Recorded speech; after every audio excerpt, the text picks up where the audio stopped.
नमस्कार, मैं हूं परवीन साहनी। हमारा मकसद है एक भयमुक्त समाज देना, जुर्म की हर दस्तक से आपको आगाह कराना, हर वो चेहरा बेनकाब करना जो आपका गुनहगार है। और आज हम एक बार फिर हाजिर हैं जुर्म की काली दुनिया के उन चेहरों का एनकाउंटर करने के लिए। देखते रहिए एनकाउंटर।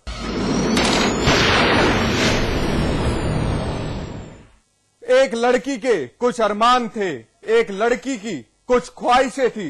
उसका सपना था एक बहुत बड़ा डॉक्टर बनना, इसलिए हरियाणा के फरीदाबाद से चलकर यूपी के मुरादाबाद तक की मंजिल तय की थी। मगर क्या पता था मुरादाबाद में उसकी मौत मुंह बाए खड़ी है, क्योंकि MBBS फर्स्ट ईयर की उस छात्रा की मौत ने परिवार पर दुख का पहाड़ तोड़ दिया।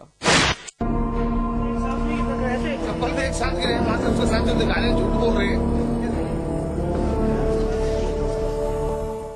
एक बयान सुनिए, फिर सारी कहानी तफसील से बयां की जाएगी। आप किसी भी एंगल से देख लो, 5वीं मंजिल से गिरी है बच्ची। ये कह रहे 5वीं मंजिल से बच्ची गिरी हुई है। 6ठी मंजिल पे जो रेलिंग 5 फुट की है, कह रहे रेलिंग से लटक के गिर गई। किसी एंगल से उसका सर में फूटा हो, उसके हाथ में टूटा हो, सर में निशान लगी हुई है, पेट में निशान लगी हुई है, हाथों में निशान पड़ी है, यहाँ गले में निशान पड़ी है। लगता है कि डेथ कैसे हुई, सेंट मारी गई है। कुछ समझ पाए ये शख्स इतना उदास, इतना गमगीन, इतना मायूस और गुस्से से क्यों भरा है। जवान भतीजी की मौत का मंजर देख इसके पैरों तले जमीन खिसक गई।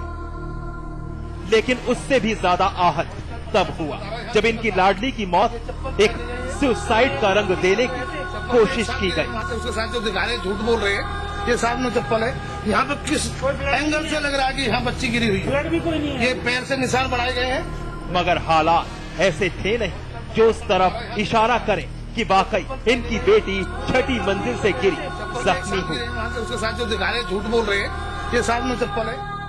और फिर अस्पताल में इलाज के दौरान दम तोड़ दिया। जी हाँ, स्ट्रेचर पर पड़ी लाश नीरज फड़ाना की है। 20 साल की वो लड़की जो एक सपना लेकर, एक ख्वाहिश पालकर हरियाणा के फरीदाबाद से चलकर यूपी के मुरादाबाद पहुंची थी। ख्वाब था एक डॉक्टर बनना और इसलिए मुरादाबाद की ही तीर्थंकर महावीर यूनिवर्सिटी में MBBS कोर्स में दाखिला ले लिया। नीरज फर्स्ट ईयर की स्टूडेंट थी, मगर 7 जुलाई की रात फरीदाबाद बैठे परिवार की चीख उस वक्त निकल गई जब कॉलेज प्रशासन ने उसकी मौत की इत्तला दी। मंजिल से गिरी। हमने आगे बॉडी की शिनाख्त की तो पता चला हाथ में नाखून लगे हुए हैं, कानों में, चेहरे पे नाखून लगे हुए हैं। हालांकि कोई अगर 6ठी मंजिल से गिरेगा तो हाथ का कोई तो हाथ टूटेगा, पैर टूटेगा, सर फटेगा। ना हाथ टूटा है, ना नाखून के निशान है, गले पे भी, कान पे भी, हाथों में, चेहरे पर। आप देख सकते हो खुद ये सारा का सारा सिलेंडर रचा गया। ये नीरज के पिता हैं। हालत देखिए, बेटी की मौत से टूट चुके हैं। ये नीरज का भाई है जो बहन की मौत से बदहवास है। लेकिन सबकी जुबान पर एक ही बात है, इनकी लाड हॉस्टल की 6ठी मंजिल से गिरी नहीं बल्कि उसे मारकर यहाँ डाला गया। चप्पल भी एक साथ गिरे हैं, वहाँ से उसके साथ जो दिखा रहे झूठ बोल रहे हैं। ये साथ में चप्पल है, यहाँ पे किस एंगल से लग रहा है कि यहाँ बच्ची गिरी हुई है। क्योंकि अगर नीरज 6ठी मंजिल से गिरी होती तो शरीर की कोई ना कोई हड्डी जरूर टूटी होती, मगर ऐसा कुछ भी नहीं हुआ। अब अगर उनकी साथ की बच्चियों ने उसको फेंका है, उसमें प्रशासन के भी कुछ लोग हैं, कैसे क्या है, हमें पूरी इंक्वायरी चाहिए। अगर हमें यहाँ से नहीं मिलेगी, क्योंकि हम दिल्ली के बिल्कुल नजदीक है, चाहे हमें प्रधानमंत्री, राष्ट्रपति का दरबार खटखटाना पड़े, गरीब है क्या है, लेकिन हक जीने का सब। लेकिन नीरज की मौत से गुस्साए परिवार इस बात से और दम मिल गया जब उसकी पोस्टमार्टम रिपोर्ट आई और साफ हो गया कि उसकी मौत गिरकर नहीं बल्कि एक हत्या है। होने के पश्चात आज उनका पोस्टमार्टम हुआ है। पोस्टमार्टम में कॉज ऑफ डेथ एस्फिक्सिया जो रिजल्ट ऑफ स्मोदरिंग है। सामान्यतः किसी व्यक्ति को इसे तकिया दबा के और उसके कारण से ऑक्सीजन की सप्लाई काट दी गई। लेकिन कॉलेज प्रशासन पोस्टमार्टम रिपोर्ट के बाद भी उसकी मौत एक हादसा करार देने से बाज नहीं आ रहा। सूचना यही मिली कि एक लड़की ऊपर रेलिंग से नीचे गिर गई, तो यहाँ से जो एम्बुलेंस भेजी गई, एम्बुलेंस से जाकर के इमरजेंसी में इनको एडमिट करा दिया। चलिए, एक बात तो साफ है कि नीरज की मौत छठी मंजिल से गिरकर नहीं हुई, बल्कि एक सोची समझी साजिश है। लेकिन नीरज का परिवार उन हत्यारों और हत्या की वजह जानने के लिए बेताब है, जिसने इनकी खुशियां छीन ली। लेकिन कुछ सवाल है, क्या नीरज का कॉलेज प्रशासन के साथ कोई विवाद था, या फिर हॉस्टल में रहने वाली लड़कियां इस साजिश में शामिल हैं? अब सारा दारोमदार पुलिस की तफ्तीश पर टिका है, जिसको जल्द से जल्द इस वारदात का खुलासा करना है। शरद गौतम, मुरादाबाद, समाचार प्लस।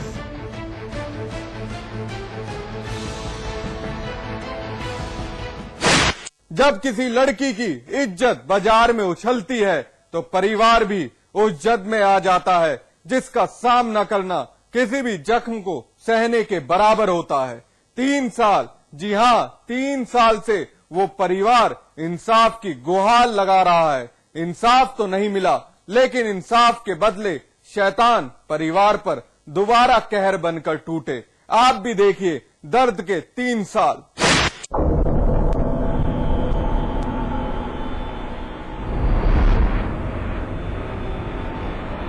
मेरठ के थाना लिसाड़ी की जाकिर कॉलोनी, इस घर की दहलीज पुलिस ने लांघी है।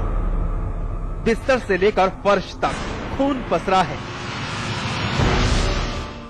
धुंधली तस्वीरों में कैद ये परिवार बेहद खौफजदा है। अब जरा उस महिला को भी देख लीजिए। स्ट्रेचर पर जख्मी हालत में पड़ी महिला, जिसके जिस्म में गोली दागी गई है। हालत बेहद नाजुक है। शरीर में ग्लूकोज चढ़ाया जा रहा है। साथ में परिवार भी मौजूद है। सबको इस जख्मी महिला की फिक्र सता रही है। गमजदा इस परिवार की दास्तान सुनकर और देखकर आपका जहन भी उन शैतानों को यकीनन धिक्कारेगा, जिन्होंने इस परिवार की सरे बाजार इज्जत उछाल दी। घर की बड़ी बेटी इलाके के शैतान फुरकान की शिकार बनी है, जिसने इंसानियत की हदें तोड़ लाडली की अश्लील क्लिप बना डाली। और जब लड़की की मां ने विरोध किया तो शैतान फुरकान ने अपने 2 दबंग दोस्तों के साथ मिलकर इस महिला को गोली मार दी। बहन के साथ फोटो लेकर और उसे मतलब उस राशि कर दिया उसे, मतलब कपड़े सब उतार दी, फिर क्या ना उसकी वीडियो बना दी थी। आपकी बहन को? हाँ, उनसे हमारे मुकदमा चल रहा था बहुत दिनों से। अब क्या नाम है, उन्होंने आती बस गेट खोलना था और आती खोल दिया। सुना कुछ आपने। फुरकान ने 3 साल पहले घर की बड़ी बेटी की इज्जत पर प्रहार किया, अश्लील क्लिप बनाई, ब्लैकमेल किया और जब पीड़ित परिवार की मां ने फुरकान पर मुकदमा दर्ज करवा दिया तो फुरकान ने न सिर्फ परिवार का जीना दुश्वार कर दिया, बल्कि जान से मार देने की धमकी भी देता रहा। लेकिन सबसे बड़ी बात, परिवार 3 साल से इंसाफ की गुहार लगाता रहा, लेकिन पुलिस मूक दर्शक बनी रही। शैतान खुलेआम घूमता रहा। पुलिस की काहिली का इससे बड़ा और क्या सबूत हो सकता है कि पुलिस इंतजार करती रही कि फुरकान मजलूम परिवार पर कहर बनकर टूटे। बस नहीं कह रहे तुम्हें जान से मारेंगे, क्या नाम मुकदमा वापिस मतलब हटाओ। तो इसलिए आज कितने लोग आए थे घर? 3 जने आए थे। एक ने तो गोली मारी थी और 2 जने ने मतलब हम पकड़ लिया था, जो हम कुंडी लगा रहे थे। जब तुम्हारी बहन के साथ इन्होंने ऐसा करा था, उसके बाद इन्हें कोई सजा हुई थी? है हाँ, कितने मतलब सजा मतलब पुलिस वालों ने पकड़ने को सोच रहे थे। अभी जेल में नहीं डाला? नहीं, बाहर थे मतलब बाहर थे। अब आती है बस यहाँ पे और ऐसा कर रहे थे, फिर भाग गया। फुरकान चाहता था कि उसके खिलाफ किया गया मुकदमा वापस ले लिया जाए, लेकिन परिवार इंसाफ की आस में 3 साल से गुहार लगा रहा था। फुरकान पुलिस की गिरफ्त से बाहर था और उसके नापाक हौसले 7वें आसमान पर थे।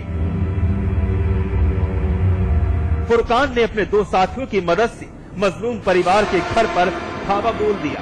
तमंचे की नोक पर लेते हुए पीड़ित लड़की समेत घर वालों को जख्मी कर दिया।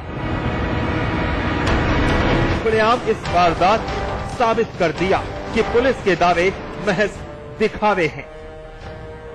अब्दुल कादिर, मेरठ, समाचार प्लस।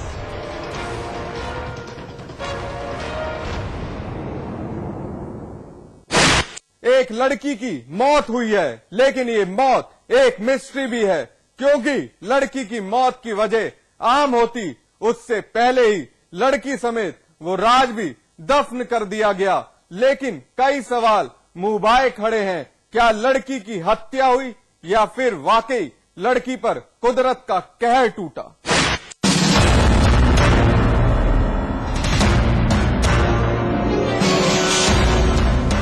23 जून 2013 दिन था रविवार। थाना आदर्श के इलाका मिलक-खानम में एक नाबालिग लड़की अचानक लापता हो गई। लेकिन घर वालों से सच न छुप सका, क्योंकि गायब हुई लड़की गुलशन अपने पड़ोसी गुलाम नबी के साथ भाग गई थी। गुलशन और गुलाम के घर वालों ने अपने अपने तरीके से दोनों पर दबाव बनाना शुरू किया। परिवार के दबाव में गुलशन और गुलाम को अपना फैसला बदलना पड़ा। थक हार कर गुलशन और गुलाम अपने अपने घर चले आए। मामला पंचायत तक गया। दोनों पक्षों के बीच सुलह करवाई गई। तारीख थी 26 जून 2013। गुलशन अपने घर पहुंच चुकी थी, लेकिन इस दरमियान परिवार की समाज में लानत मलानत हो रही थी। 9 दिन बाद तारीख थी 4 जुलाई 2013। गुलशन की मौत हो गई। परिजनों ने पुलिस को इत्तला दिए बगैर गुलशन की लाश को दफन कर दिया। गुलशन की मौत के बाद कई सवाल उठ रहे थे कि आखिर गुलशन की मौत की वजह है क्या। मसलन गुलशन की हत्या के पीछे कहीं ऑनर किलिंग तो नहीं। इसी कड़ी में रहस्यमय मौत की खबर पुलिस के कान तक गई। कोई स्थिति अभी तक जांच से स्पष्ट नहीं हो सकी है। चौकीदार ने इस संबंध में सूचना दर्ज कराई। चौकीदार की सूचना पर कार्रवाई करते हुए जब जांच में पाया गया कि ये संदिग्ध मौत है, तो इसके पीएम हेतु डीएम साहब से अनुमति लेकर के आज एसडीएम महोदय के निर्देशन में डेड बॉडी कवर से निकलवा के पोस्टमार्टम के लिए लाई गई है। पुलिस भी दंग थी कि आखिर परिवार ने बिना बताए गुलशन की लाश को क्यों दफन किया। पुलिस की तफ्तीश जारी थी।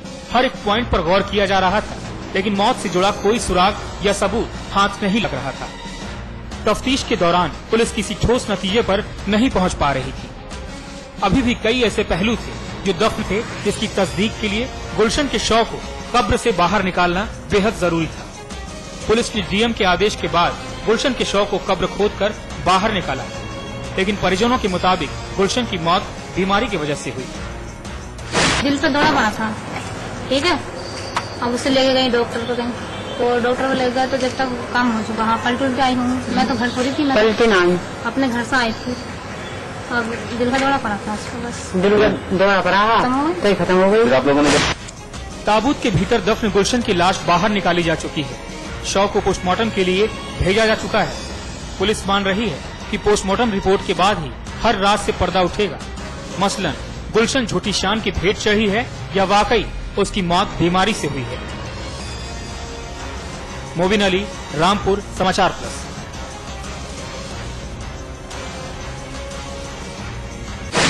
बहरहाल एनकाउंटर में वक्त है ब्रेक का। ब्रेक के बाद दिखाएंगे राजधानी लखनऊ की एक शर्मनाक हकीकत।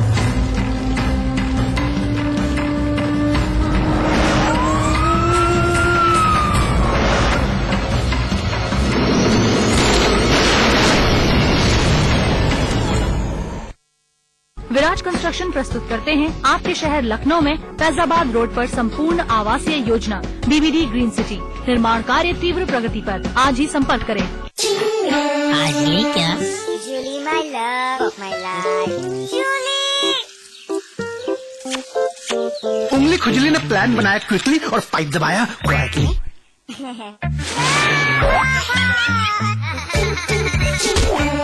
रिफ्रेशिंग मिनी गम। आज ये क्या?